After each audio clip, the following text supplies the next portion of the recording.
Hey, good evening everybody. It's September 17th. It's about 7 o'clock. The sun's getting ready to completely go down and it's going to get dark here in the next 45 minutes to an hour. I wanted to come out here and check out this spot where I dropped these apples that I showed you 2 days ago, literally 2 days ago, and see what kind of activity we had. In the middle of the apples, I'd already put down quite a bit of corn. So I wanted to come back and see what kind of timetable these deer are using to clear the place out. And I'm a little bit amazed right now because the corn is gone. Check this out. There's still some apples left, but the corn has completely, as far as the large whole kernels, the corn has completely disappeared. Now, I can tell from this apple right here that the deer have actually been taking them. And that one right there.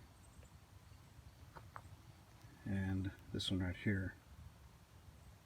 Now, I do still have a couple of whole apples here. I'm going to try something else tonight and see what happens. I've got a bag of Milo that I just recently purchased at a co-op about 50-60 miles from here. And I grew up in an area of the country in the Midwest where we used to see a lot of deer on Milo farms. In fact, I grew up in a part of the country where Milo was one of those crops that was grown on a pretty regular basis, like wheat, corn, things like that. But Milo, or sorghum, was one of those crops that the deer used to tear up too. Now the nice thing about Milo is it's small grain, and so raccoons don't tend to take it as much, or at least that's been my experience. Now, 2 weeks from tonight is the season opener here where I live, and so it's time to game up a little bit. Other people around me who also deer hunt are feeding a little bit, trying to draw deer in.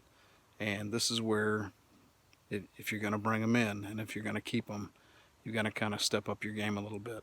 I feel like I've got a pretty good idea of what's moving across here and through here. Now it's the time to bring them in and keep them in. Now what I've done here is I've put this Milo in small piles, just like this. It's a very, very small grain compared to the corn that typically gets fed out.